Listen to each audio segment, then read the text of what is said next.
من الشيطان الرجيم بسم الله الرحمن الرحيم وصلى الله على محمد وعلى آله الطيبين الطاهرين الذين أذهب الله عنهم الرجس وطهرهم تطهيرا اللهم صل على محمد وآل محمد ولعنة الدائمة الباقية على أعدائهم ومنكر فضائلهم وغاصب حقوقهم أجمعين من يوم عداوتهم إلى قيام يوم الدين أما بعد عباد الله أوصيكم ونفسي بتقوى الله فإن التقوى خير الزاد وبها المعاد وتنفع يوم لا ينفع فيه مال ولا بنون إلا من أتى الله بقلب سليم وصلى الله على محمد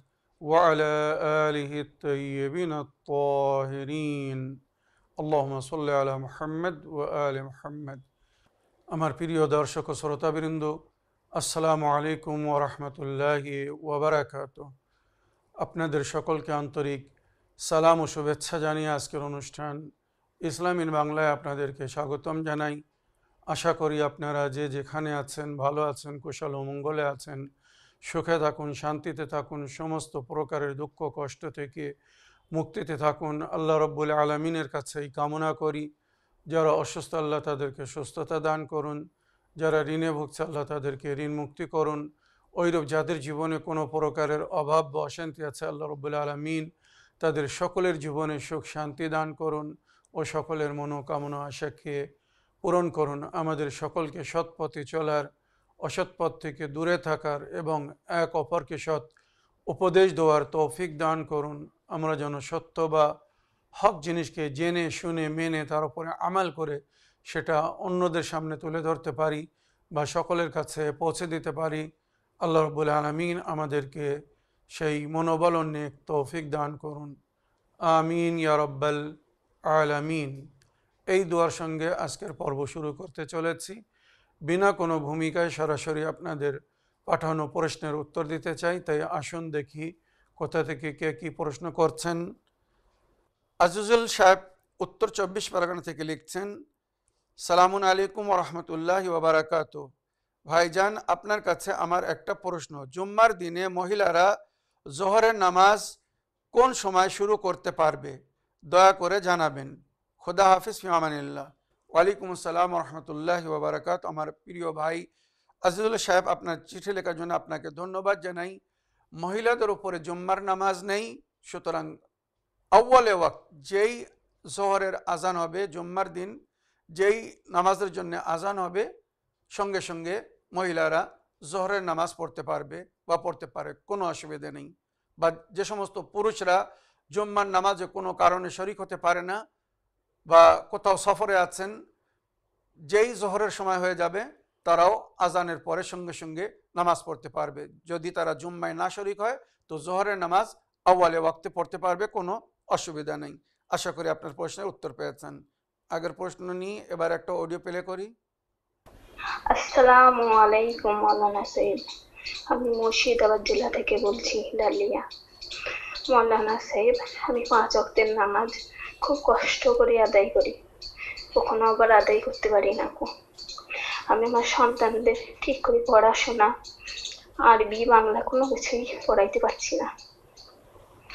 মাওলানা সাহেব, আমার কিডনিতে পাথর, লিভার বেরিয়েছে, পানির মতো পেটে শীত জমেছে,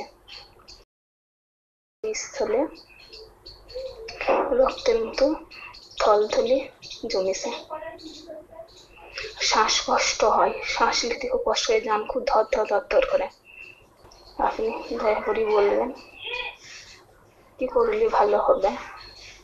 আমি হোমিওপ্যাথি ডাক্তার দেখাইছি। আসসালামু আলাইকুম।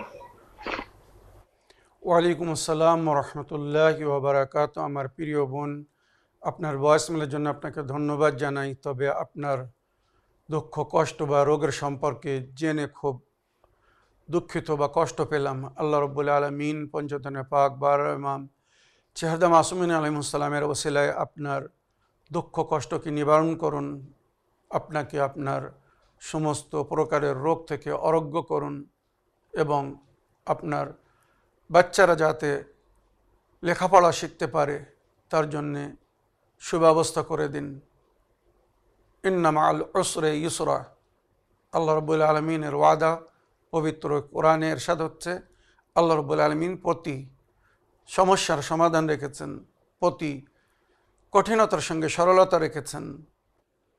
ওয়াস্তাইনু বিস-সাবরি ওয়াস-সালাত, তোমরা আল্লাহর কাছে সাহায্য চাও ধৈর্য এবং নামাজের মাধ্যমে। তো যখন জীবনে এই ধরনের দুঃখ বা কষ্ট আসে সেই সময় অধিকাংশ নামাজ পড়ে যখনই সুযোগ পাবেন 2 রাকাত নামাজ পড়বেন, নামাজে হাজাতের নিয়াতে। আমি 2 রাকাত নামাজে হাজাত পড়িতেছি কুরবাতান ইলাল্লাহ। সকালের নামাজের মতো 2 রাকাত নামাজ পড়বেন, নামাজের পরে আল্লাহর কাছে দোয়া করবেন। আপনি নিজের অবস্থার উপরে ধৈর্য ধরে আছেন, নামাজ পড়েছেন, এবারে আল্লাহ বলছে আমার কাছে চাও, আমি তোমার দাবিকে পুরো করব।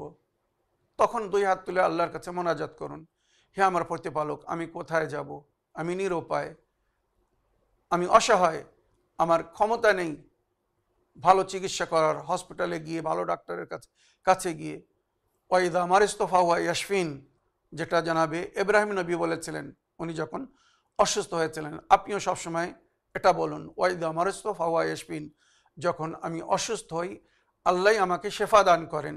তো সুতরাং আমি আপনার জন্য বলবো 2 রাকাত নামাজ পড়ে আয়াতুশ শেফা পড়ুন, আয়াতুশ শেফা পড়ে পানিতে ফু দিয়ে এই পানিটি পান করুন। এই পানি আপনার জন্য ওষুধের কাজ করবে, প্লাস এই আয়াত পড়ে আল্লাহর কাছে দোয়া করুন। ওয়াশফি সুদুরা কওমিন মুমিনিন, সূরা তওবা আয়াত নম্বর 14। ওয়া শিফাউন লিমা ফিস সুদুর, সূরা ইউনূস আয়াত নম্বর 57। ইয়াখরুজু মিন বুতুনিহা শারাবুন মুখতালিফুন আলওয়ানুহু ফীহি শিফাউন লিন-নাস, সূরা নাহল আয়াত নম্বর 69। ওয়া নুনাজ্জিলু মিনাল কুরআনি মা হুয়া শিফাউন ওয়া রাহমা, সূরা বনী ইসরাঈল আয়াত নম্বর 82। ওয়া ইযা মারিজতু ফাহুয়া ইয়াশফিন, সূরা শুআরা আয়াত নম্বর 80।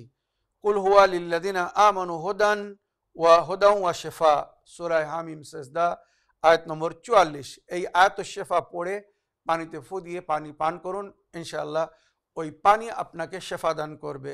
আল্লাহ রাব্বুল আলামিন যদি আপনার জবানে সেই আসার দান করে থাকেন তো ওই পানি ওষুধের কাজ করবে, আপনি শেফা পেয়ে যাবেন। যদি আপনাদের নিকটে কোনো পবিত্র নাফস এমন মানুষ আছে যে নাজিস বা হারাম খায় না, গুনাহ থেকে বিরত থাকে, আল্লাহর নেক বান্দার রূপে তার একটা পরিচয় আছে, ওয়াজিবকে আদায় করে মানে ফরজকে আদায় করে, হারামকে ত্যায্য করে, এমন যদি কোনো মুমিন থাকে তো তার দ্বারাই এই আয়াতগুলো পড়িয়ে নিন, আর পড়িয়ে পানির উপরে দম করিয়ে নিন, তারপরে সেটা পান করুন। আশা করি এক মুমিনের দোয়ায় আসার হবে আর আপনি আপনার ওই রোগ থেকে মুক্তি পাবেন। তাছাড়া কিডনিতে যে পাথর হয়েছে, তো ওই পাথর থেকে মুক্তি পাওয়ার জন্যে বা ওই কিডনির পাথর বাহির হওয়ার জন্য আমি যে উপায়টা বলছি খুব প্র্যাকটিক্যাল, খুব বাস্তব। আমাদের বাড়িতেও কখনো এমন হলে আমরা এটা ব্যবহার করি, আর 2 থেকে 4 বার ব্যবহার করার পরে আলহামদুলিল্লাহ আরাম হয়ে যায়। যদি কিডনিতে পাথর হয়ে থাকে তো 1 চামচ নেবুর রস, 1 চামচ খাঁটি মধু, 1 চামচ জয়তুনের তেল আর 1 চামচ আপেল ভিনেগার, আপেলের সিরকা সমান নিতে হবে। এটা মিক্স করতে হবে। একটা বাটিতে নিলেন 1 চামচ নেবুর রস, 1 চামচ মধু, 1 চামচ অলিভ অয়েল মানে জয়তুনের তেল আর 1 চামচ আপেল ভিনেগার, আপেলের সিরকা মিক্স করে নিলেন। আর এর উপরে সূরা আলা পড়বেন, মনে রাখবেন সাব্বিহ ইসমা রাব্বিকাল আলা, সূরা আলা 21 বার পড়বেন। আর সূরা বাকারার আয়াত নম্বর 74 এবং সূরা আলা একবার পড়ে কি 21 বার পড়ে ওইটা দম করে ওই কালার উপরে দম করে ওটা পান করবেন। 3 থেকে 4 দিন এমন করলে ওই পাথর গলে বাইর হয়ে যাবে, ইনশাআল্লাহ পাথরের কষ্ট থেকে আপনি মুক্তি পাবেন। আর বাকি যে সমস্ত শারীরিক কষ্টের মধ্যে আপনি আছেন, এর জন্য আমি আপনাকে বলবো সূরা ইয়াসিন পড়ে পানিতে দম করে সকাল সন্ধ্যা, সকালে নামাজের পরে সূরা ইয়াসিন পড়ে পানিতে দম করে পান করুন। এবং সূরা তাকবীর, বিশেষ করে শ্বাসকষ্ট থেকে মুক্তি পাওয়ার জন্য সূরা তাকবীর, সূরা নম্বর 81 30 পারায় ওই সূরাটা পড়ে পানিতে দম করে পানি পান করবেন, আপনার শ্বাসকষ্ট থেকে আপনি মুক্তি পাবেন। বাকি যে সমস্ত রোগের জন্য আপনি বলছেন, চাহেল কিলিদ 40টি আয়াত আছে, জনাবে জাহরা সালামুল্লাহ আলাইহার থেকে এই আমালটি বর্ণিত, জনাবে ফিজ্জা রওয়ায়াত করেছেন। যদি এই 40টি আয়াত পড়ে পানির উপরে দম করে কেউ পান করে, তো যে রোগের জন্য পান করবে সেই রোগ থেকে সে মুক্তি পাবে।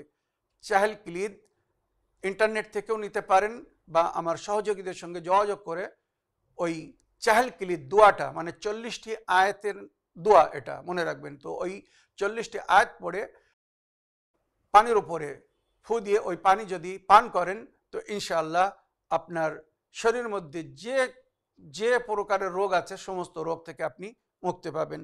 আমার প্রিয় বোন, আশা করি আপনার প্রশ্নের আপনি উত্তর পেয়েছেন। আগের প্রশ্ন পড়ি, দেখি কোথা থেকে কে কি বলতে চাচ্ছেন। আসসালামু আলাইকুম মাওলানা সাহেব, আমি পূর্ব বর্ধমান থেকে আসমিনা খাতুন বলছি। আমি আপনার নিয়মিত দর্শক। কিছু কারণে অনেক দিন আপনার অনুষ্ঠানে চিঠি পাঠাতে পারিনি, কিছু মনে করবেন না। মাওলানা সাহেব, অনেক দুঃখের সঙ্গে আপনাকে এই চিঠিটি পাঠাচ্ছি, দয়া করে চিঠির উত্তর দেবেন। আমার একটা বোন আছে, তিনি প্রতিবন্ধী। আমার বোনের মাথায় ব্রেনে পানি ভরে আছে, আবার পেটে পাথর হয়েছে। তিনি অনেক রোগে ভুগছে, কিন্তু মুখে কথা বলতে পারছে না। অনেক ডাক্তার দেখানো হচ্ছে, কিন্তু কিছু কাজ হচ্ছে না। দয়া করে আপনি কোনো উপায় বলে দিন মাওলানা সাহেব, আমার বোন যাতে ভালো হয়ে যায়। আপনি ভালো থাকবেন, সুস্থ থাকবেন, আল্লাহ আপনাকে সমস্ত বিপদ আপদ থেকে দূরে রাখুন, এই দোয়া করি। আপনিও আমাদেরকে দোয়াতে স্মরণে রাখবেন। আসসালামু আলাইকুম। ওয়ালাইকুম আসসালাম ওয়া রাহমাতুল্লাহি ওয়া বারাকাতুহু। আমার প্রিয় বোন আসমিনা খাতুন, আপনার চিঠি লেখার জন্য আপনাকে আমি ধন্যবাদ জানাই। কোনো অসুবিধার কারণে এতদিন আপনি আমাদের অনুষ্ঠানে চিঠি লেখেননি বলে দুঃখ প্রকাশ করেছেন, কোনো অসুবিধা নেই। আল্লাহ রাব্বুল আলামিন আপনাদের সমস্ত সমস্যার সমাধান করবেন। আমার প্রিয় বোন, আপনার বোন প্রতিবন্ধী, সে কিছু কষ্টের মধ্যে আছে, তার জন্য আপনি উপায় চেয়েছেন। তার ব্রেনে পানি ভরে আছে, তো 7 সালাম এবং সূরা আল কারিয়া, 7 সালাম জাফরানের পানি দিয়ে লিখবেন এবং সূরা আল কারিয়া জাফরানের পানি দিয়ে লিখে যদি 4 শুক্রবার পান করানো হয়, মনে করুন এই শুক্রবার, তার পরের শুক্রবার, তার পরের শুক্রবার, তার পরের শুক্রবার, 4 শুক্রবার পান করাতে হবে। জাফরানের পানি দিয়ে চিনের মাটির প্লেটের উপরে সূরা আল কারিয়া এবং আয়াতুশ শিফা, আর যেটা বললাম সূরা আল কারিয়া আর 7 সালাম এবং আয়াতুশ শিফা, যদি এটা লিখে তাকে পান করানো হয়, তো আশা রাখি তার ওই যে ব্রেনে পানি জমছে ওটা থেকে সে মুক্তি পাবে। আর পাথরের জন্য এর আগে আমি যে চিকিৎসা বলেছি আমার বোনকে, আশা করি ওটাকে ফলো করবেন, তো পাথরের রোগ থেকেও মুক্তি পাবেন। বাকি শরীরের অন্য রোগের জন্যে, যেমন আমার আগে বোনকে বলেছি, চাহেল কিলিদ এই দোয়াটি পড়ে পানিতে দম করে ওই পানি পান করলে বা ওই দোয়াটি পড়ে নিজের উপরে দম করলে তারা তাড়াতাড়ি সুস্থ হয়ে যায়। চাহেল কিলিদ 40টি বিশেষ আয়াত, যেটা পড়ে দোয়া করলে আল্লাহ দোয়া কবুল করেন এবং সমস্যার সমাধান করে দেন। বিবি জাহরা থেকে বর্ণিত এই দোয়াটি, দোয়ায়ে চাহেল কিলিদ, এটা ইন্টারনেট থেকে নিতে পারেন বা আমার সহযোগী মাওলানা সাহেবদের নম্বর দেওয়া হচ্ছে স্ক্রিনের উপরে। মাওলানা হাবিবুল্লাহ খান সাহেব, মাওলানা আলী রেজা সাহেব বা মাওলানা তাফাজুল মল্লিক সাহেব, এনাদের সঙ্গে যোগাযোগ করে চাহেল কিলিদ এই দোয়াটা নিতে পারেন। আর ওই দোয়াটি পানির উপরে দম করে আপনার বোনকে পান করে দিন বা পড়ে তার উপরে দম করে দিন। ইনশাআল্লাহ আশা করি আল্লাহ রাব্বুল আলামিন জনাবে জাহরা সালামুল্লাহ আলাইহার দুআয় ও ওনার ওসিলায়, ওনার সাদকায় সমস্ত সমস্যার সমাধান করে দেবেন, সমস্ত রোগ থেকে আরোগ্য করে দেবেন। আর সকালে সূরা ইয়াসিন পড়ে জিভ ধরে, মানে সূরা ইয়াসিন পড়ার পরে জিভ ধরে ওই জিভের উপরে ফু দিয়ে দেবেন। আশা রাখি আল্লাহ যদি তৌফিক দান করে তো আপনার বোন কথা বলতে যে কষ্ট অনুভব করছে তার থেকে মুক্তি পাবে। আমার প্রিয় বোন, আশা করি আপনার প্রশ্নের আপনি উত্তর পেয়েছেন। আগের প্রশ্ন পড়ি। ইসলাম ইন বাংলা, মৌলানা সাবির রেজা সাহেবের নিকটে প্রশ্ন। কেবলা, সালামুন আলাইকুম। প্রশ্ন, একজন সুন্নি আলেম বলছেন মহানবী সাল্লাল্লাহু আলাইহি সাল্লাম ও হযরত আলী রাদিয়াল্লাহু তাআলা আনহু বলেছেন, গোশত হচ্ছে দুনিয়া আখিরাতের খাবারের সর্দার, বেশি বেশি গোশত খাও, এতে স্বাস্থ্য ভালো থাকে, পেট ভালো থাকে। যে ব্যক্তি 40 দিনের একদিনও গোশত খায় না তার স্বাস্থ্য ধ্বংসের দিকে ধাবিত হয়। কেবলা, এই হাদিসটি কি সহি? দয়া করে বলবেন। জাযাকাল্লাহ। আলী মেহেদি নূর, ঢাকা, বাংলাদেশ থেকে। ওয়ালাইকুম আসসালাম রহমতুল্লাহি ওয়া বারাকাতুহু। আমার প্রিয় ভাই আলী মেহেদি নূর সাহেব, আপনার চিঠি লেখার জন্য আপনাকে ধন্যবাদ জানাই। আপনি যে বিষয়ে জানতে চেয়েছেন বা যে হাদিসটি, যে রওয়ায়াতটির বিষয়ে জানতে চেয়েছেন, এটা ঠিক কিনা। রওয়ায়াতে এগুলো উল্লেখ হয়েছে, কিন্তু যে সমস্ত মৌলবীরা মাংস খাওয়ার কথা বলে বা গোস্ত খাওয়ার জন্যে, মাংস খাওয়ার জন্যে এই সমস্ত রওয়ায়াত শোনায়, তাদেরকে বলবেন যেখানে বলা হয়েছে সপ্তাহে কমসে কম একবার মাংস খাও, বুধবারে মাছ আর শুক্রবারে মাংস খেতে বলা হয়েছে। শুক্রবারে সপ্তাহের শ্রেষ্ঠ দিন, সাপ্তাহিক ঈদের দিন, খুশির দিন, আনন্দের দিন। ওই দিনে সমস্ত আমালের সওয়াব বৃদ্ধি করে দেওয়া হয় এবং ওই দিনে সমস্ত পরিবারের কর্তাকে বলা হয়েছে নিজের পরিবারের জন্য ভালো পানাহারের ব্যবস্থা করো। তো ওই জন্যে শুক্রবারের দিনে মাংস খেতে বলা হয়েছে। এগুলো সুন্নত, মানে ফরজ না যে খেতেই হবে, অনিবার্য বলে কোনো জিনিস নেই, মনে রাখবেন। বুধবারে মাছ আর শুক্রবারে মাংস খেতে বলা হয়েছে। যদি এটা প্রতি সপ্তাহে কেউ না করতে পারে তো প্রতি 15 দিনে একবার করবে। 15 দিনে যদি না করতে পারে তো মাসে একবার করবে। আর যদি মাসে একবার যদি সম্ভব না হয় তো কমসে কম 40 দিনে একবার মাংস খেতে বলা হয়েছে। 40 দিনে একবার মাংস, মানে প্রয়োজন হিসেবে সবাই নিজের আর্থিক অবস্থা হিসেবে চলবে।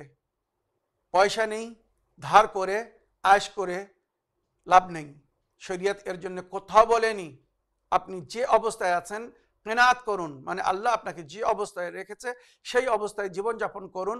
এতেই মঙ্গল, এতেই সুখ, এতেই শান্তি। পেট ভরে খেয়ে ঋণ হয়ে মানসিক টেনশনের মধ্যে জীবনযাপন করার চেয়ে তো শাক সবজি ডাল ভাত খেয়ে শান্তির সঙ্গে জীবনযাপন করাটাই মঙ্গল। তাই আমি আমার প্রিয় আলী মেহেদি নূর ভাই আপনাকে বলছি, ওই সমস্ত মৌলবীদেরকে বলুন যারা এই সমস্ত রওয়ায়াত শোনাচ্ছে, শোনাক, কোনো অসুবিধা নেই। তবে তারা আরও কিছু হাদিস আছে যেগুলো গোপন রাখছে, সেগুলো বলছে না। আর হাদিসে বলা হয়েছে লা তাজআলু বুতুনাকুম মাকাবিরুল বাহাইম, তোমরা নিজেদের পেটকে পশু প্রাণীর কবরস্থান করো না, গোরস্থান করো না। যেমন সমস্ত মানুষ মৃতদেরকে নিয়ে গোরস্থানে, কবরস্থানে দাফন করে, ওইরূপ তোমরা পশু পাখি মেরে নিজের পেটে দাফন করো না। এটা একটা ইশারা, সংকেত, মানে সব সময় মাছ মাংস খেতে হবে বা সব সময় বিভিন্ন প্রকারের পশু পাখি জবাই করে নিজের পেটকে তাদের কবরস্থান বানিও না। এই রওয়ায়াতগুলো কিন্তু তারা শোনায় না। মনে রাখবেন, তারা যেটা বলছে উল্টো বলছে। মাংস খেলে শরীরের রোগ বৃদ্ধি হয়, বিশেষ করে রেড মিট। আজ যত প্রকারের শরীরের রোগ, এদের মধ্যে অধিকাংশের সৃষ্টি হচ্ছে রেড মিটের মাধ্যমে। মনে রাখবেন, যেখানে উপকার আছে ওখানে অপকারও আছে অনেক। আর বিশেষ করে আমি একটা কথা পরিষ্কার বলতে চাই, গরুর দুধের মধ্যে শেফা, কিন্তু গরুর মাংসের মধ্যে অনেক প্রকারের রোগ আছে। তাই গরুর মাংসকে শরীয়তে মাকরু করা হয়েছে। এই জিনিসটা খুব কম মৌলবী মোল্লারা বয়ান করে। মনে রাখবেন, গরুর মাংস খাওয়া জায়েজ, কিন্তু শরীয়তে মাকরু বলা হয়েছে। আর গরুর দুধের মধ্যে আল্লাহ শেফা রেখেছে, মনে রাখবেন। তো রেড মিট থেকে যত দূরে থাকা যাবে তত ভালো। কোলেস্টেরল বৃদ্ধি করে, তারপরে মানে শরীরে ফ্যাট বাড়ায়, আরো অনেক অসুবিধা ঘটায়। তো মাছ মাংস লিমিটেড খেতে বলা হয়েছে, খুব বেশি না, প্রয়োজন হিসেবে খেতে বলা হয়েছে। তবে না খেলে যে তার গুনাহ হবে, সে অসুস্থ হয়ে যাবে, না। হ্যাঁ, এটা বলা হয়েছে যে 40 দিনে যদি সম্ভব হয় তো একবার অবশ্যই সে যেন মাংস খায়, কেননা মাংস শরীরে প্রোটিন বাড়ায়, শক্তি বাড়ায়। তো ওই জন্য এগুলো মাঝে মধ্যে খেতে বলা হয়েছে। আল্লাহর নেয়ামত থেকে লাভবান হওয়ার অধিকার আল্লাহ সকলকে দিয়েছে, তবে তার ক্ষমতা অনুযায়ী যে যতটুকু সম্ভব সে সেই হিসাবে ব্যবহার করবে। তবে একজনের কাছে অনেক অর্থ আছে, ধন দৌলত আছে বলে যে প্রতিদিন মাছ মাংস খাবে, এটাও শরীয়তে বলা হয়নি। প্রয়োজন হিসেবে মাছ মাংস খেতে বলা হয়েছে। তো আমার প্রিয় ভাই আলী মেহদী নূর সাহেব, এই ধরনের রওয়ায়াত আছে, কিন্তু তার সঙ্গে এটাও আছে, লা তাজআলু বুতুনাকুম মাকবারাতুল বাহাইম ও মাকাবিরুল বাহাইম, তোমরা নিজেদের পেটকে পশু পাখির গোরস্থান করো না, কবরস্থান করো না।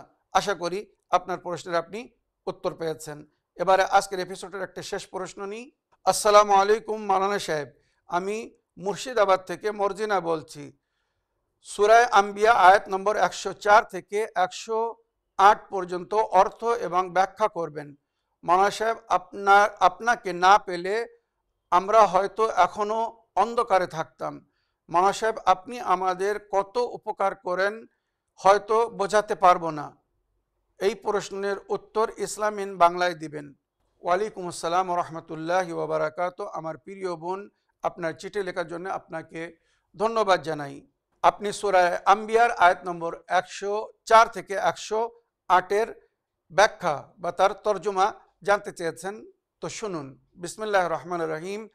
ইয়াউমা নাতওয়িস সামাউ কাতাইস সিজলি লিল কুতুবে কামা বাদানা আউওয়ালা খালকিন নুঈদুহু ওয়াদান আলাইনা ইন্না কুন্না ফাইলিন। আল্লাহ রাব্বুল আলামিন বলছেন, এটা কিয়ামতের নিকটে হবে বা কিয়ামতের সময় এই ঘটনা দেখা যাবে, যেটা আল্লাহর ওয়াদা, আল্লাহ পুরো করবেন। আল্লাহ বলছেন, আমি যেমন এই জমিন আসমানকে সৃষ্টি করেছি, এক সময় আসবে এই জমিন আসমানকে আমি গুটিয়ে রেখে দেবো। গুটিয়ে রেখে দেবো মানে যেমন আমরা বই বন্ধ করি, বই ব্যান্ডিং করে রাখি বা কাগজ একসঙ্গে বান্ডেল করে জমা করে রাখি। তো আল্লাহ রাব্বুল আলামিন বলছে, এই যে আরজিনা ওয়াস সামাওয়াত, মানে আল্লাহ যত জমিন সৃষ্টি করেছেন, যত আসমান সৃষ্টি করেছেন, যেটা আমরা অধিকাংশ জানি 7টি আসমান 7টি জমিন কমস কম। আর আল্লাহ এই দুনিয়াকে সৃষ্টি করার পরে কত দুনিয়া সৃষ্টি করেছে আজ পর্যন্ত তার সঠিক সংখ্যা কেউ বলতে পারেনি আর বলতে পারবেও না। আলহামদুলিল্লাহি রাব্বিল আলামিন, সমস্ত প্রশংসা সেই প্রতিপালকের জন্যে যে সমস্ত বিশ্বজগতের প্রতিপালক, সেই আল্লাহর জন্য যে সমস্ত বিশ্বজগতের প্রতিপালক। আলামিন, আলাম একটি দুনিয়া, আলামিন বহু দুনিয়া। তো আল্লাহ আমাদের দুনিয়ার মতো কত দুনিয়া সৃষ্টি করেছেন আজ পর্যন্ত কেউ বলতে পারেনি। হ্যাঁ, সায়েন্স উন্নতি করে গ্যালাক্সিতে গিয়ে আজ স্যাটেলাইটের মাধ্যমে তারা যখন দেখছে, দেখার পরে বলছে যে আমরা যে দুনিয়ায় বসবাস করছি এই দুনিয়ার মতো এত দুনিয়া দেখা যাচ্ছে এই গ্যালাক্সিতে। যদি বিশ্বের প্রতি মানুষকে একটা করে দুনিয়া দেওয়া হয়, তাও দুনিয়া বেশি থেকে যাবে, মানুষ কম পড়ে যাবে। তাহলে চিন্তা করুন কত জগৎ।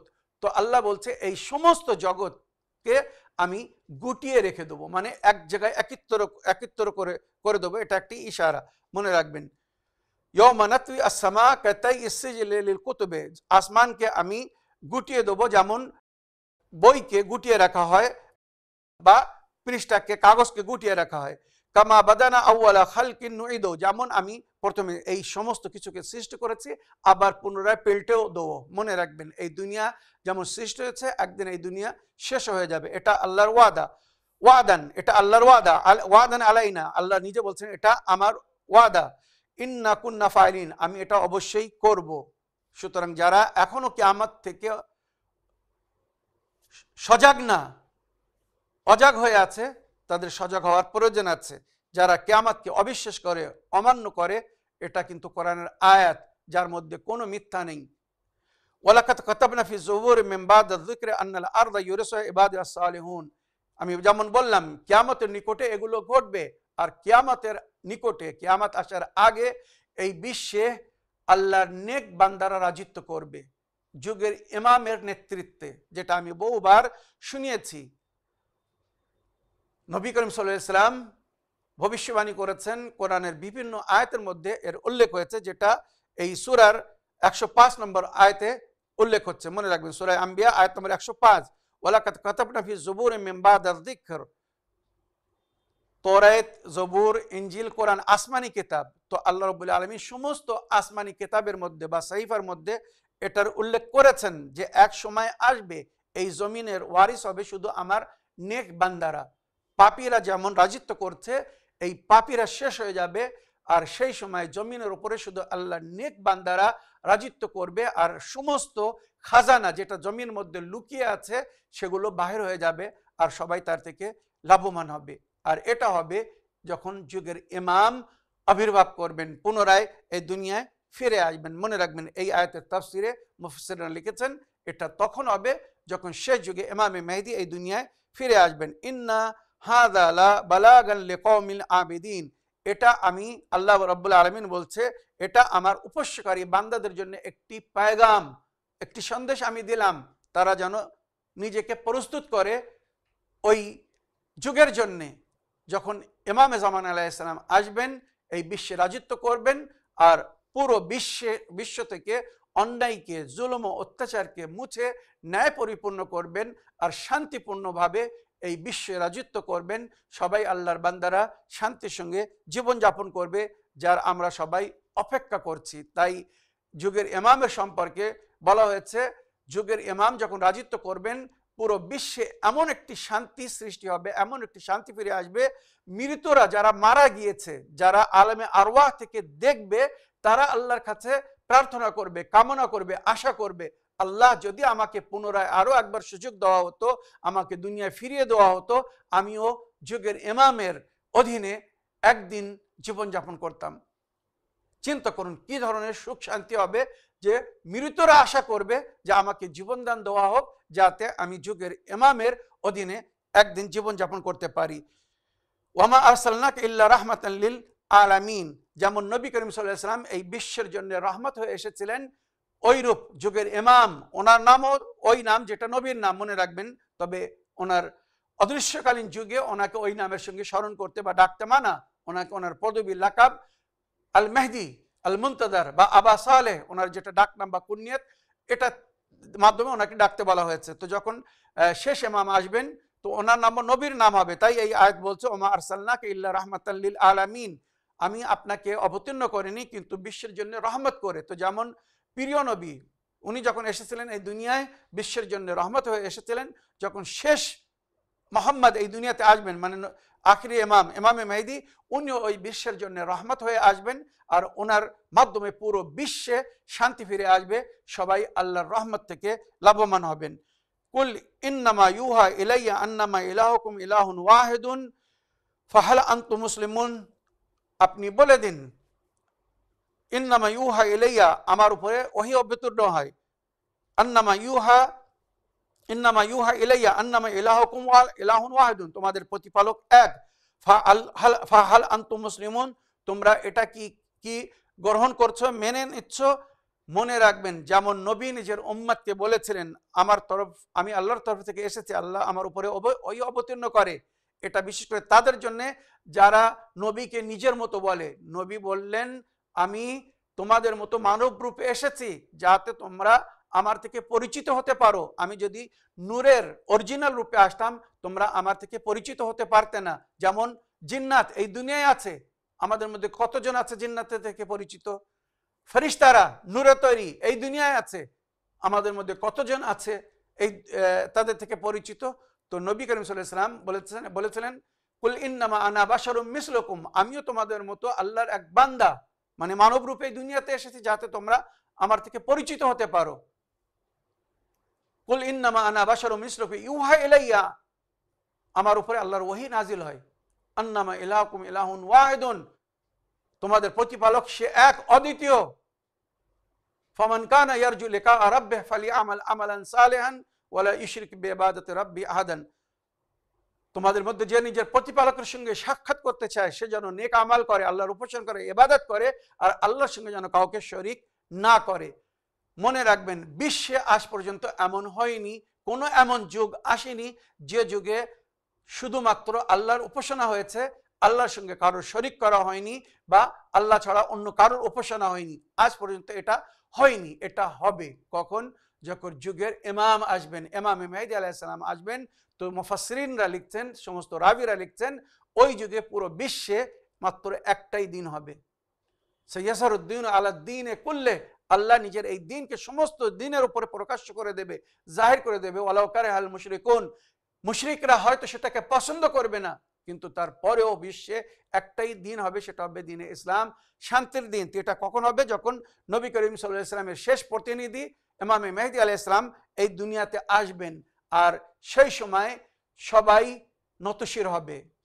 কুল ইন্নামা ইউহা ইলাইয়া আন্নামা ইলাহুকুম ইলাহুন ওয়াহিদুন ফাহাল আনতুম মুসলিমুন, তোমরা কি এটাকে গ্রহণ করছো যে তোমাদের প্রতিপালক এক, অদ্বিতীয়, তার ছাড়া আর কারোর উপাসনা জায়েজ না, বা কেউ তার ছাড়া আর কেউ উপাস্যযোগ্য না।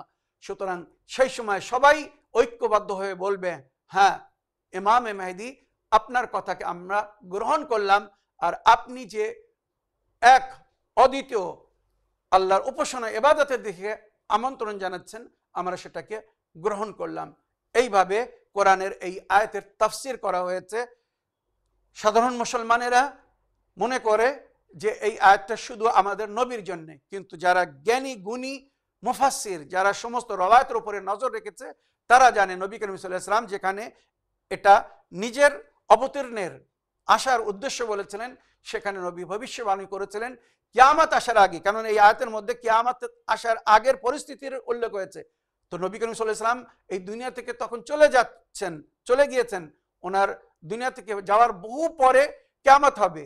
তো সেই সময়ের জন্য বলা হচ্ছে যখন কিয়ামত আসবে, তো আল্লাহ এই আসমানকে গুটিয়ে দেবে, আর সেই সময় জমিনের ওপরে শুধু আল্লাহর নেক বান্দারা রাজত্ব করবে। নবী তো চলে গেছেন, সেই সময় জমিনের ওপরে শুধু আল্লাহর নেক বান্দারা রাজত্ব করবে। তিনি হচ্ছেন ইমামে মেহেদী, আর ওনার সহযোগী, ওনার সাথীরা, যাদের সম্পর্কে বলা হয়েছে ইয়ারাসুহা ইবাদিয়া সালিহুন, আমার নেক বান্দারা জমিনের ওয়ারিস হবে। তো ইমামে মেহেদী এবং ওনার সাথীদের সম্পর্কে বলা হয়েছে। আর এটা আল্লাহ নিজের উপাস্যকারী বান্দাদের জন্য ঘোষণা করে দিয়েছেন, তাদের জন্য এই সংকেত বা ইশারা বা পয়গাম দিয়ে দিয়েছেন। আর সেই সময় যখন ইমামে মেহেদী আলাইহিস সালাম আসবেন, তো উনি পুনরায় একবার পুরো বিশ্বের জন্য রহমত হয়ে আসবেন। আসল রাহমাতুল লিল আলামিন নবী এসেছিলেন। এবারে বিশ্বে যে বিশৃঙ্খলা ঘটে আছে বা অশান্তির যে পরিবেশ বাস্তব, এটা আপনারা সবাই দেখছেন, শুনছেন, সবাই জানেন। এটা কোনো এমন কথা বলছি না যে মানে অমান্য, যেটা মান্যযোগ্য না। না, এখন আপনারা দেখছেন পুরো বিশ্বে অশান্তি সৃষ্টি হয়ে আছে, পুরো বিশ্বে মানুষ বেকুল হয়ে আছে, পুরো বিশ্বে মানুষ দুঃখ কষ্টের সঙ্গে জীবনযাপন করছে, সবাই শান্তির অপেক্ষা করছে, সবাই শান্তি চাচ্ছে। তো এই যে আল্লাহ নিজের বান্দাদেরকে শান্তি দিবেন যুগের ইমামের মাধ্যমে, উনি এই বিশ্বের জন্য রাহমাতুল লিল আলামিন হয়ে আসবেন, আর পুরো বিশ্বে ওনার মাধ্যমে শান্তি ফিরে আসবে। আর সেই সময় সবাই ওনার কথাকে অ্যাকসেপ্ট করে মেনে নিয়ে আল্লাহর উপাসনা বা ইবাদত করবে। আশা করি আমার প্রিয় বোন এই আয়াতের তর্জমা বা ব্যাখ্যা যেটা রওয়ায়াতের মধ্যে উল্লেখ হয়েছে আপনাকে বা আমার দর্শক বিন্দুদেরকে শোনালাম। আশা করি এর থেকে আপনারা লাভবান হয়েছেন। এই বলে আমার আজকের বক্তব্য এখানে শেষ করলাম। ওয়া আখিরু দাওয়ানা আলহামদুলিল্লাহি রাব্বিল আলামিন। ওয়াসসালামু আলাইকুম ওয়া রাহমাতুল্লাহি ওয়া বারাকাতুহু।